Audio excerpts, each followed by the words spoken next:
les chatons, j'espère que vous allez bien. Aujourd'hui on se retrouve pour la vidéo update sur mes piercings / tatouages. Vous savez que je suis une très grande fan de tatouages plus que de piercing.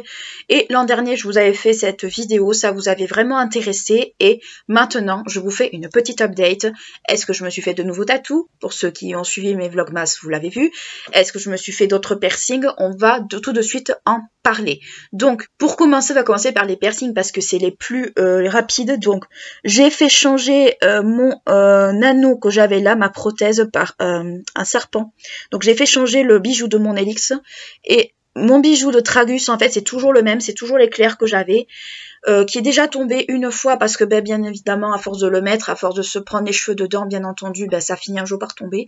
Quand j'arrivais pas à le remettre, je mettais l'anneau de l'Helix pour garder le trou encore ouvert. Mais globalement j'ai pas fait d'autres piercings, je voulais me faire l'industriel, vous savez c'est la barre qui est juste là, mais c'est un piercing quand même qui est assez coûteux.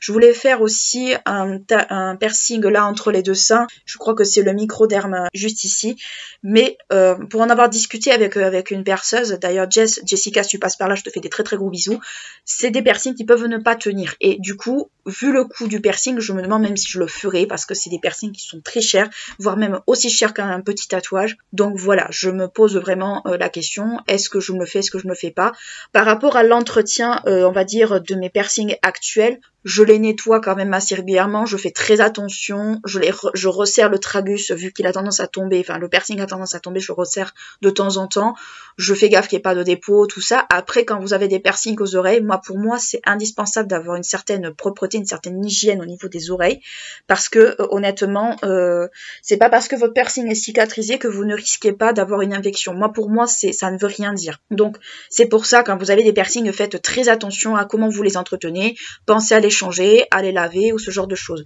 Moi l'Helix, il n'y a pas de problème particulier. Moi j'étais allée les faire contrôler là où je m'étais fait percer aussi pour voir si ça avait bien cicatrisé et tout. Moi ils m'ont dit vous avez bien cicatrisé, il n'y a pas de problème, tout ça, alors que l'Helix c'est un des piercings qui a tendance à cicatriser difficilement. Donc à croire que à ce niveau-là je suis assez gâtée. Au niveau des tatouages, puisqu'on va parler tatouages, alors celui-là va parler, on va dire, des plus anciens aux plus récents. Donc ces deux-là, pour l'œil des arcanes qui est juste ici, il n'a pas bougé. Honnêtement, je suis allée voir mon tatoueur pour me faire un autre tatouage. Bien entendu, celui-là n'a pas bougé et celui que j'ai ici non plus. Il n'y a pas eu besoin de faire des retouches parce que d'une part, je ne suis pas du tout sortie cet été parce que les tatouages sont quand même relativement sensibles au soleil et il faut mettre de la crème solaire dessus quand vous sortez. Ça, c'est indispensable ou autre. Et surtout, vous n'allez pas vous baigner les premiers temps que vous faites pas percer tatouer. Ça, c'est indispensable aussi. Donc moi, ils ont bien vieilli. Ces deux-là ont très bien vieilli. J'en ai pris grand soin. Je passe toujours ma crème à derma. Je vous mettrai une photo juste là parce que je ne sais pas où elle est. Je pense que c'est Salem qui doit la couver. Je mets toujours ma crème à derma quand je sens que ça tire, quand je sens que ça pique, que ça commence à tirer, que ça gratte. Plutôt que de me gratter, je préfère me mettre ça ou de l'aloe vera. L'aloe, ça peut être une solution, on va dire, naturelle, si vous cherchez quelque chose de naturel, sachant que l'aloe vera, on en met quand il y a des piqûres de moustiques, donc pourquoi pas ne pas en mettre là-dessus. Ça apaise, mais ça ne fait pas le tout. Donc moi, si j'ai un conseil à vous donner, j'ai donné ce conseil justement à la petite sœur d'un pote qui devait se faire tatouer, c'est investir vraiment dans cette crème-là, quand ça va commencer à peler, et surtout quand ça va commencer à vouloir se cicatriser. Ensuite, j'en ai un juste ici, juste là plutôt, ici. Donc là, c'est une colombe avec un B qui est dissimulé. Donc ça a une signification que je ne vais pas donner parce que c'est une signification très personnelle. Celui-là, honnêtement, j'ai pas eu de cello, j'ai rien eu du tout. Pour ceux qui ont suivi les vlogmas, j'ai rien eu du tout. Il m'a pas piqué plus que ça, pour pas dire. Sur cette zone-là, c'est pour ceux qui se demanderaient au niveau de la douleur, pour ceux qui n'ont pas suivi les vlogmas, je n'ai quasiment rien senti du tout. Il l'a fait à la toute petite aiguille et j'ai strictement rien senti. J'ai même pas senti ni de picotement ni quoi que ce soit. Je lui dis, mais t'as fini? Il me fait, ouais, regarde. Et oui, il y avait rien. La seule chose que j'ai fait, c'est que j'ai mis un peu d'aloe vera ou de la crème à derma quand ça a commencé un peu à peler. Mais c'est vraiment le genre de petit tatouage qui ne pèle pas plus que ça, en fait. C'est vraiment le genre de tatouage, en fait, qui est extrêmement supportable. Pourtant, là, vous allez me dire, mais c'est la poitrine, ça doit faire mal et tout. Non, parce que là, vous allez dans les excroissances, on va dire, graisseuses. Donc, quand c'est de la graisse ou du muscle, ça fait beaucoup moins mal que, enfin, toujours pareil, pour ma part, ça fait beaucoup moins mal que si c'était de que si c'était de l'os ou si c'était des veines. Ici, par exemple, moi j'ai douillé au niveau, parce que là il y a les veines, il y a toutes les veines circulaires, il y a tout ça. Et là ici c'est pareil, ici là au niveau du pli, parce que justement c'est des zones, on va dire, extrêmement sensibles, parce que vous touchez, on va dire, au niveau du flux sanguin. Donc au niveau de mes deux vieux tatouages, ils ont bien vieilli. Celui-là, j'ai pas eu mal du tout, j'ai pas eu plus que ça, j'ai pas eu d'infection ou quoi que ce soit, ni de boutons, ni quoi que ce soit. Après, vous savez, moi j'ai le grand qui est juste en haut du... Je sais même pas si je vais pouvoir le montrer. Je pourrais pas me mettre à poids, je pourrais pas me faire strike. Donc là, vous avez mon cher Salem qui est juste là avec ma rose qui est ici et mon papillon là.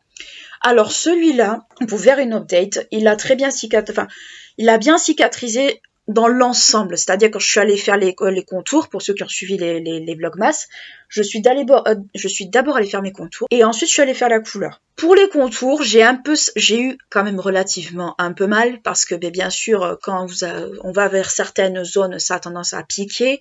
Après, moi je suis quelqu'un qui supporte relativement bien la douleur, relativement bien, tout dépend des moments.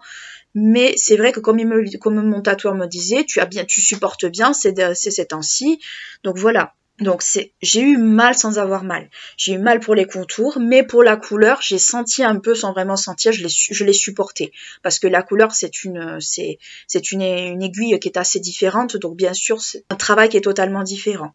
Au niveau, on va dire, que ce soit pour les contours ou pour, on va dire, la couleur, pour vous faire un retour, on va dire, plus total que ce que vous avez vu dans les vlogmas, il a beaucoup dégorgé. Déjà, quand il y a eu la couleur, il a énormément dégorgé, mais beaucoup. Je devais des fois le laver en pleine nuit parce que j'en avais partout sur le t-shirt, j'en avais partout. C'est normal, c'est totalement normal parce que la peau est saturée en couleur, donc bien sûr il faut que le surplus ressorte, c'est totalement normal. Il y a il faut pas s'alarmer, c'est quelque chose de totalement normal. Et surtout, quand il a commencé à peler, il a surtout vraiment gratté. Et c'était dans les moments où il faisait quand même relativement froid et humide. Et quand vous avez une plaie, parce que le tatouage est une plaie, qu'on le veuille ou pas, avec un temps relativement froid et humide, je peux vous dire que votre peau, elle douille. Et elle douille bien. Et si vous ne nettoyez pas votre tatouage suffisamment, c'est affreux. Déjà, quand il a fallu le laisser à l'air, tout ça, machin, quand ça a commencé à peler, donc ça pique, ça gratte, ça brûle, et surtout, il ne faut pas se gratter, que ce soit sur là ou dans le dos, il faut surtout pas se gratter. Ça, c'est un truc que je vous ai dit et répété, il faut surtout pas se gratter. Et surtout, si vous mettez beaucoup de couches de crème, parce que moi, j'ai fait un petit peu cette bêtise aussi, de mettre de l'aloe, puis de la crème, puis de l'aloe, en fait, ça fait un amas de substances, et malheureusement, ça n'aide absolument pas la cicatrisation. Donc, dans ces cas-là, vous lavez, vous remettez de la crème, vous laissez tranquille. Moi, j'ai fait un peu cette erreur parce que j'avais vraiment, j'avais la peau qui piquait, puis surtout, moi, j'ai une peau qui est très sensible à l'humidité. Donc, c'est vrai que c'est quand même relativement problématique. Après, maintenant que tous ces péripéties sont passées, comme vous avez pu le voir, il a bien cicatrisé. J'ai pas saigné plus que ça. J'ai pas eu d'infection. J'ai eu peut-être quelques boutons à droite et à gauche, mais les boutons, c'est pareil, il faut les laisser tranquilles parce qu'ils finissent par disparaître d'eux-mêmes. Ça, c'est la sensibilité de la peau. Donc, j'ai quasiment rien au niveau des tatouages. Au niveau des tatouages, franchement, je suis pas la personne, on va dire, qui a une peau, on va dire, chiante à ce niveau-là. Donc voilà. Au niveau du tatouage, ce qu'on peut dire vraiment de mon petite update, bon là c'est vrai que on va me dire mais est-ce que tu vas t'arrêter? La réponse est non, comme je vous l'ai dit, moi j'aimerais être tatouée un peu partout à mes 40 ans. À mes 40 ans, j'espère être entièrement tatouée, mais surtout le dos. Mon gros objectif en fait c'est le dos. Le dos pour moi c'est, alors déjà j'appréhende beaucoup parce que j'ai une cicatrice de 20 cm du milieu jusqu'à la fin. Et donc c'est, on va dire, je ne peux pas aller chez n'importe qui et je ne veux pas aller chez n'importe qui. Donc moi c'est vrai que je me regarde à droite et à gauche de personnes qui ont l'habitude. Vous avez par exemple Louis Lacour ou Château d'Ancre à Paris. Vous avez Erreur 404 aussi à Dijon.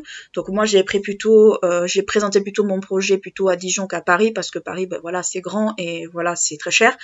Mais surtout Dijon, en fait, je me suis dit pourquoi pas quoi. Donc moi c'est vrai que au niveau du tatouage, je sais que c'est comme une addiction. Hein. C'est comme la chirurgie, c'est comme le tabac, c'est comme tout ça, c'est une addiction. Quand on commence, on a du mal à s'arrêter.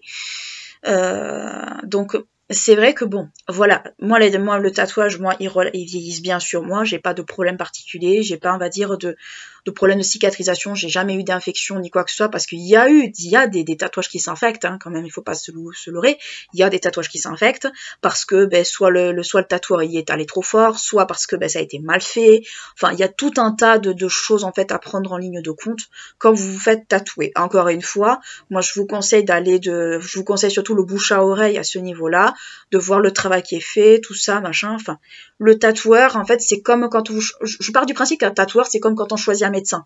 Il faut le sentir. Si le feeling passe, il passe. S'il ne passe pas, vous laissez tomber. Franchement, laissez tomber. Parce que vous allez pas être à l'aise, vous allez pas vous sentir bien. Moi, je pars du principe qu'une relation tatoueur-client, c'est comme une relation médecin-patient ou praticien-patient. Pour vous donner notre idée, ça doit être un peu une relation de confiance. Et justement, si vous n'avez pas confiance en votre tatoueur, laissez tomber. Donc voilà pour ma petite vidéo update tatouage / piercing. Vous inquiétez pas, normalement je la fais en fin d'année, mais là j'ai pas eu le temps, on va dire, de la faire en fin d'année 2022. Donc je la fais maintenant. Mais n'hésitez pas à liker, clocher la vidéo si elle vous a plu, à vous abonner à la chaîne si c'est pas encore fait. Ce serait bien qu'on arrive aux 150 abonnés d'ici l'été, ça serait vraiment cool. D'ici là, moi je vous fais d'énormes bisous et je vous dis à très bientôt. Ciao.